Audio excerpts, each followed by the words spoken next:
Well, hello, everyone, and welcome to the fifth power session in the Strategy plus Systems Equals Success series. For those of you that don't yet know me, I'm Judy Whalen, and I'm your host for this series. So let's just jump right in and see if we can get this thing rolling, because we only have 30 minutes. And it's always a trick getting this first slide to come up, because it seems to fall asleep. There we go. Okay, so here's the format for today's 30 minutes. Okay, I'm going to do a really quick review of the topics that we've covered so far in the previous 4 power sessions.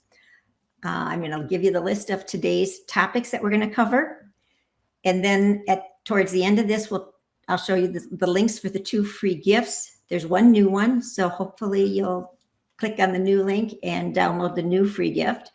There's a big announcement that I'm going to make, and then the wrap up, because we're moving into wrapping up this whole series. The next time is the last power session in this series. So let's move on. So for those of you that are still just new to this whole series, the whole reason I'm doing this is because there is so much confusion in the business world, in the nonprofit world, about what strategy really is. And because the end of the year is coming so rapidly, I wanted to offer this to help you get clarity about strategy and about how to build effective systems so that you can still reach your goals in the time that's left before the end of the year. So that's the reason for doing this, is to help you get clarity about strategy. And the whole program, all 6 of these power sessions, are based on the assumption about growth, that as business owners, as nonprofit leaders, one common element that we have is we want to grow our business or our organization. And so that's the premise behind all of these presentations. And so here's the list of topics that we've covered in the previous power sessions. And you can access the recordings of these by just going to YouTube and search for the Center for Strategic Change YouTube channel. And all of the recordings are there. So we've covered a whole variety of topics, starting out with the very simple definitions of strategy and systems. We've talked about the 3 different levels of strategy, characteristics of great strategists, tips for creating effective systems, and then systems that are common to most businesses. And then we went on to talk about the pitfalls of strategy, the difference of strategy versus tactics, the pitfalls of systems, and the role of systems in operations, and then a 7-step system to use for strategic planning. So again, you can access the previous power sessions by going to the Center for Strategic Change's YouTube channel, and you'll get all the detailed information about these topics there. So today's topics, we're going to cover characteristics of great strategy. We talked about characteristics of great strategists. Now we're going to talk about characteristics of great strategy. Then the reasons for using strategic planning. And then I'm going to go into a more in-depth look at the first 3 steps in a strategic planning process. So if you have questions, post them in the chat, or you can email them to info@Center for Strategic Change, and we'll send you answers in between sessions. So back to the very beginning, the definition of systems. Just keep this in mind as we move forward today. A group of interacting, interdependent elements that meet the desired objective. Now, that was the very first original definition that I put out probably in the very first power session. But then last session, I took that definition and made it even more practical so that you can really get a grips on it. So think of systems as a set of processes, tools, and people that all work together to solve a problem or achieve a goal. So that helps you take that broader definition and fine-tune it even further. And then the definition of strategy, because we're going to be talking about both of these as we move forward in the rest of this power session. So strategy, a plan of action that leads you to achieving your desired outcome. And we're going to delve into that further. So thinking about strategy, I wanted to share with you the characteristics of a great strategy, because because of the confusion in the marketplace about strategy. People think they're creating a great strategy when in essence, it's not a great strategy. So here are some characteristics. First, intelligent allocation of resources. Now, there's a couple words here that are really important to consider further. First of all, resources. People immediately, almost always, start to think about resources as money. Of course, and money is one of the resources, funding for what you want to do. But there are other resources that are as important, if not more important, including what is your human resource, your human capacity to implement whatever this is? And what is the time available that your human resource has? Because people, when they start developing action plans, they typically will put down resources of money, or perhaps documents that they need, or connections, but they very seldom ever identify time as a resource. And we know that your human resource and your human resource's time are the two scarcest resources that you have in your business. So resources. Then the intelligent allocation, intelligent.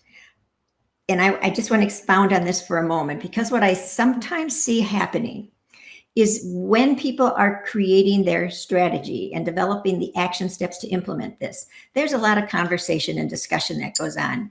And people will become advocates for a certain amount, let's call it a certain amount of a resource.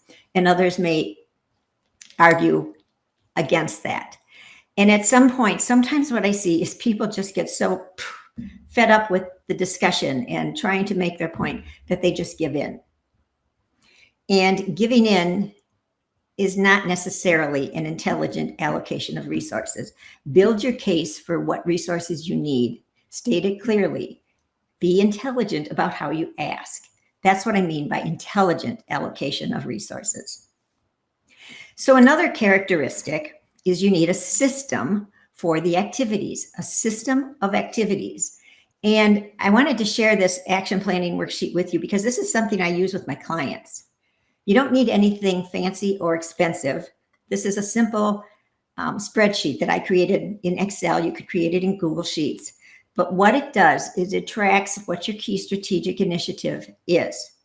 What's your priority? Let's just call it real simple. What's the priority? Then you write the goal for that. And I don't want to get into all the detail on this, but you need a system for outlining your activities, outlining your game plan. And then at the very bottom of this is what I want you to pay attention to, because this is where people start to, well, sometimes things start to fall apart here. Some people are very detail oriented, and this is where they like to come into the process.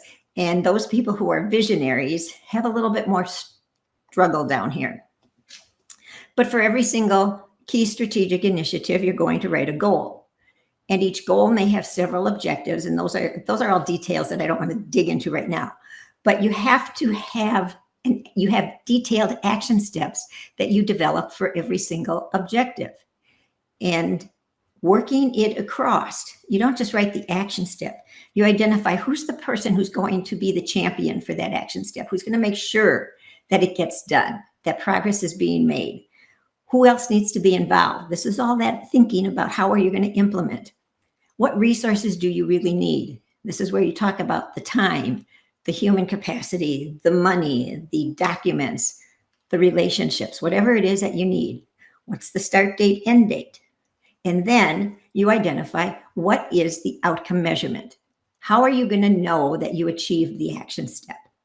And then as you're doing all this discussion, there's going to be things that come up that you need to just record those in the comments column because they'll be helpful later on. So you need a system of activities, and this little worksheet is a system. Now there are things in the marketplace that you can purchase, software that can guide you through this whole same process. But developing a simple Excel spreadsheet or a Google Sheets is another way to do it that is low cost. So another characteristic of great strategy is that, of course, it achieves a goal. It helps you solve a problem. It achieves a goal. And when you achieve that goal, it's important to celebrate, just like these folks are. Another characteristic is that it leverages strengths against weaknesses. Now, one tool that is useful in strategic planning is to use what's called a SWOT analysis. And that's what this stands for, SWOT, strengths, weaknesses, opportunities, and threats. And I'm going to just tell you right now up front, there's a lot of controversy in the theory of strategic planning about using a SWOT analysis. But I can also tell you that if you've never done one, this is incredibly helpful. It's helpful to identify your strengths and your weaknesses. And those two things are typically internal to your organization, to your business. Then once you do that, you can take a look at the external environment and identify potential opportunities or potential threats that might be coming down the pike. So in terms of leveraging your strengths, I want to go back to that topic for just a moment. Leveraging your strengths, you leverage those internally so that you can advance your business and your internal growth, and you can overcome the weaknesses, or you can address those and solve them.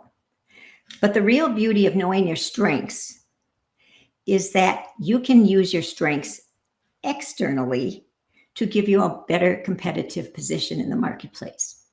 So you don't need to reveal all your strengths to the external environment that you operate in. You can have strengths that you keep hidden or just keep them internal in your organization. And if you then can take those hidden strengths and use them in your marketplace to surprise your competitor, that gives you the competitive advantage. So just put this all in, kind of the back of your mind for the moment. And let you think about how do you identify your strengths and how can you use those both internally and externally. So another characteristic of a great strategy is that it is defined in simple language. Simple, clear, concise, no jargon, no trendy words, simple words that are easily understood. And the reason is because once you have your strategy figured out, you articulate it in a manner that others in your organization can understand without having been involved in this whole process. So you're going to need to communicate it to your key stakeholders. And that could be, first of all, your leadership team, your employees. They need to understand what the strategy is moving forward so they can be an active part in helping you achieve it. But you may need to communicate it to a board of directors if you have one, or an advisory team, or funders. So simple, clear, concise language to define the strategy. And then the other characteristic I want to share with you is that your strategy needs to have a narrow scope. And by that I mean, and this is what sometimes starts to occur, as you delve into this process, you're going to start examining all different areas, your internal environment, your external environment. You're going to have all kinds of conversations about what it is you want to do. Where's your baseline now? Where do you want to go? And all of a sudden, this thing can mushroom. It can kind of snowball. But I want you to realize that within the strategic planning process, you need to keep it narrow, because every single goal that you set to achieve your strategy may have several objectives, and each one of those objectives has detailed action steps. So think about it like a tree, where your strategy is the trunk, and off come branches that are the goals, and off of those branches come objectives, which help you achieve the goal. Now, off of the objectives are all the detailed little branches in the tree that you need to then take action and follow through and do. So I suggest that you keep your strategy narrow to start with. Keep your goals to no more than 5. Typically, I suggest 1 to 3, quite frankly, because that works the best and that seems to have the most follow through. And that keeps you focused. So narrow scope, keep your strategy narrow and focused, and keep your goals less than 5. So the next item we were going to talk about is reasons why, the benefits why using strategic planning is a smart thing to do. So remember that strategic planning is a system. It's a series of processes, tools, and people that interact and work together to create the end result, which is a strategy that is implemented. So remember the last time I shared this with you, that strategic planning is a 7-step process that answers 4 questions. The first question sets your baseline. You determine, where are you? What's the current status of your business? What's working? What might not be working? What's functioning well? Where are you right now? Then you determine, where do you want to be and in what time frame? What's the end result of this process that you want to achieve? And then it gets to the point of building the action plan. How are you going to get there? Building all the action steps to get you from where you are now to where you want to be. And then the biggest benefit is, how are you going to know you arrived? Because you need to know, did you arrive? Did you get partway there? So that you can do the next set of steps and the next process. You need to know if you've arrived. That's why the outcome measurement piece is so critically important. So remember, this is a 7-step process. And what we're going to spend more time on today is those bottom 3 steps, the foundation, what I call that lower item. Planning to sustain the effort, because that is critical. Sustaining your effort, understanding your environment, which is your marketplace, and then clarifying the foundation. And the whole reason you use this is to grow your business.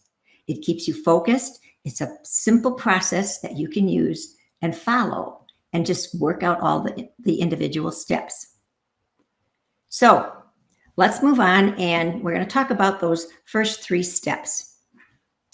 So step number 1 is planning. And I know last time I told you this seems odd that we're going to talk about planning when you're going to do strategic planning.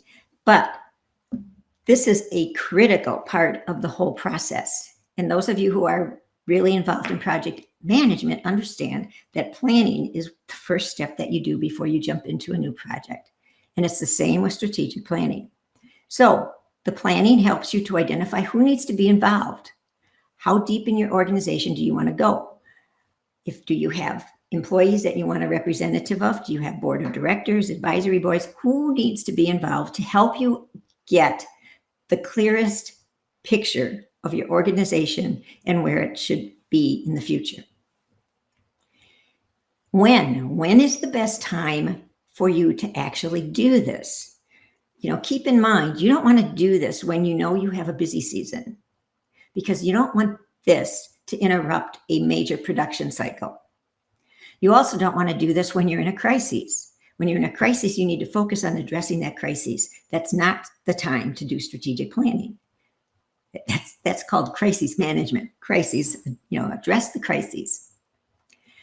Do you need a facilitator? And this is typically where an organization, a business, brings me in, because they realize that if everyone in that who they've determined should participate needs to be an active participant, they cannot also facilitate.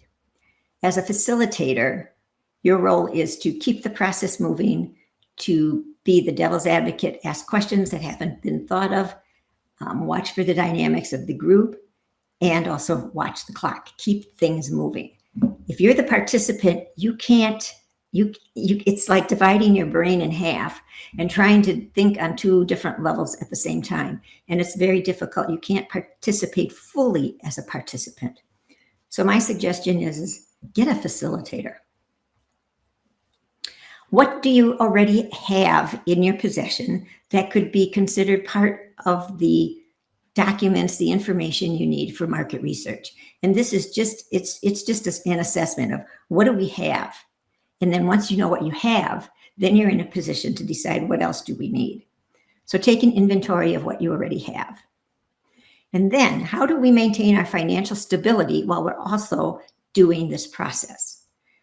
In a bigger organization where you have employees and you have people on a production line, they will continue to function in their roles while a leadership team, a strategic thinking team, works on strategic planning. However, when you're the sole entrepreneur, That's not the case.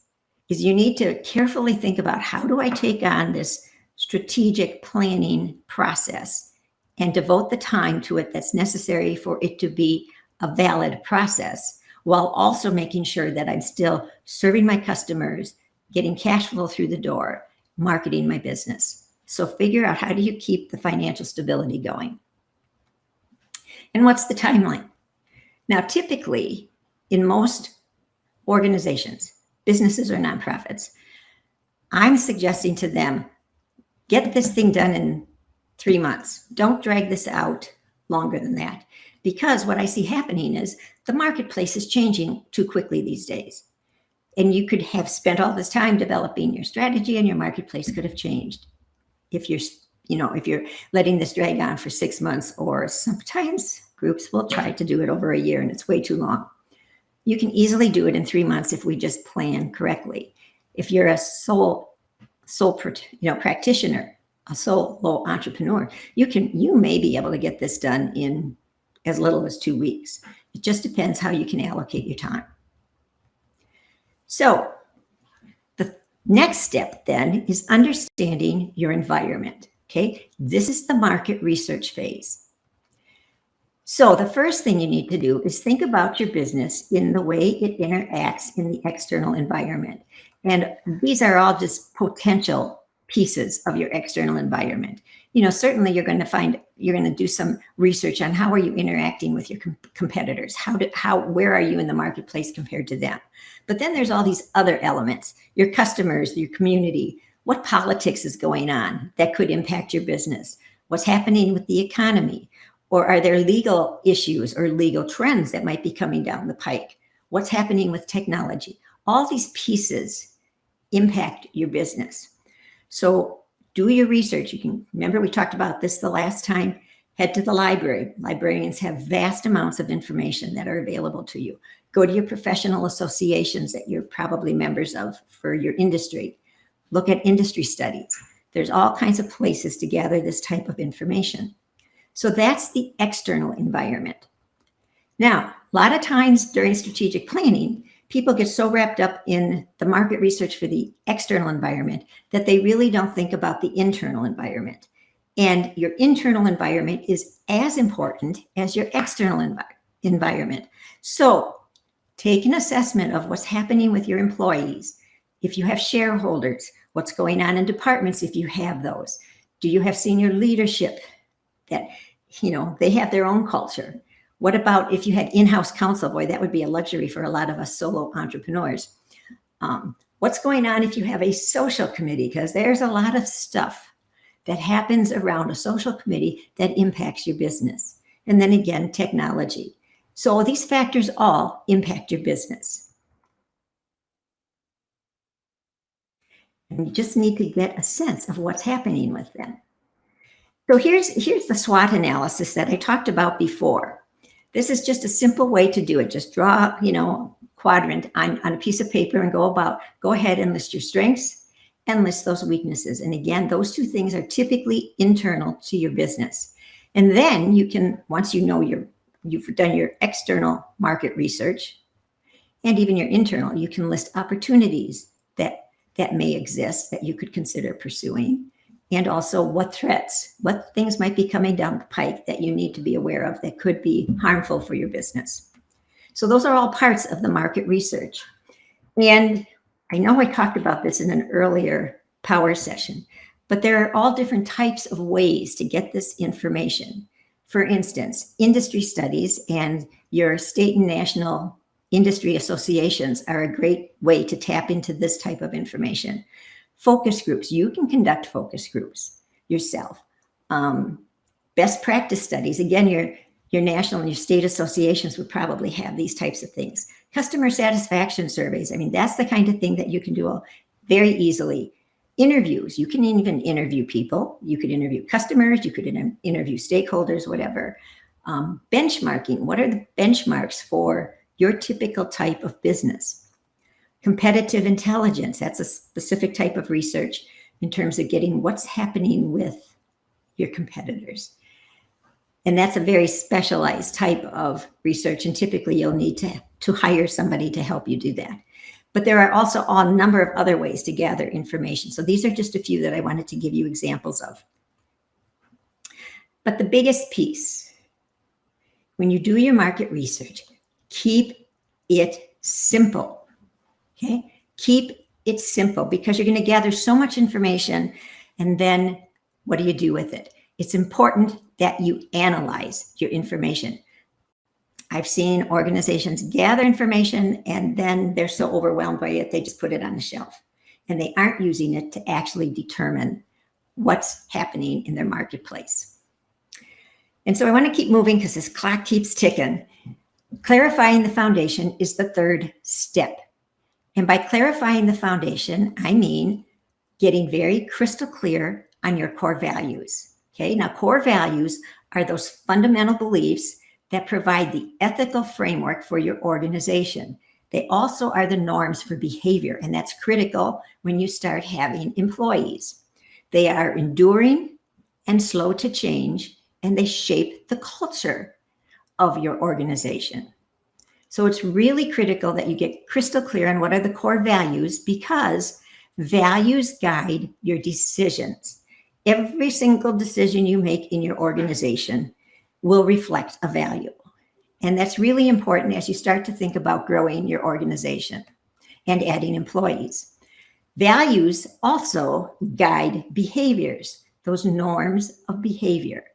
And developing the right culture that you want for your organization is critical to knowing your values. So, as the clock keeps ticking, I want to give you information about our next session, which is Tuesday, September 6th at 12:30 p.m. again, Eastern Daylight Time. The tentative topics are, we'll do an introduction of the remaining steps in the strategic planning process. I'm going to connect the dots of what we've covered in this series and how I'm hoping it will benefit you moving forward. There'll be 2 free gifts. I'm going to wrap up the series, and then I have an announcement of a new series. So, first of all, I want to say thank you for being with me again today. And there's 2 free gifts for you. Again, it is schedule the free 30-minute strategy call. Just go to calendly.com, strategic change. Again, this is not a sales call. This is simply to help you keep moving forward. But then I changed the last one so that it will provide you with the free big list of core values, because we talked about that as being so important to building the foundation for your strategic plan. And just copy this link and go to it, and you'll be able to download this ebook with the big list of core values. And then my big announcement is that I have decided to launch a second series starting August 30th, and it'll be featuring strengthen the harmony between your life, family, and work. There's so much pressure and stress for people these days in the business world, in the nonprofit world, in the work world of whatever type of work you're doing, trying to juggle all the different priorities in their lives, that I thought it was important to bring this back and bring it back to a power session. So it'll be strengthen the harmony between your life, family, and work. Right now I'm planning 5 30-minute power sessions starting August 30th. And it'll be at 1 p.m. Eastern Daylight Time, 12 p.m. Central Time, 11 Mountain Time, 10 a.m. Pacific Time. And again, it'll be just those 30 minutes power sessions. Just take a break and do something for yourself. And it also has a Facebook page. I've been using this program for years. And you can just go to the Facebook page at facebook.com, Strengthen the Harmony, and you'll see a little bit about what that whole program is about. I created it because as I've worked with clients on strategic planning and growing their organizations, I also saw, I'm going to just call it the toll that being really good at what you do can take on leadership and on people in the organization. And I saw, first of all, CEOs develop health issues. I saw broken family relationships, and I saw lack of taking care of themselves. And so this program is just an outgrowth of what I do with my clients when we're working on strategy, to help them realize that what you do in your professional business work life is only a piece of your whole life, and that we need to keep all those pieces integrated. So it's called Strengthen the Harmony Between Your Life, Family, and Work. This is the Facebook page, and I hope you can join me on August 30th. Again, I want to thank you for being with me today. Thanks so much for being part of this series. You can access the previous power sessions on the YouTube channel, Center for Strategic Change YouTube channel. And again, here are the links. Please take advantage of these free gifts. I'm happy to share them with you and just provide them to you as a resource. So the new series starts August 30th, and it'll run through September 27th. And again, thank you for being with me on this power session. And between now and when I see you again, remember that strategy plus systems equals your success. Best wishes. See you next time. Bye-bye.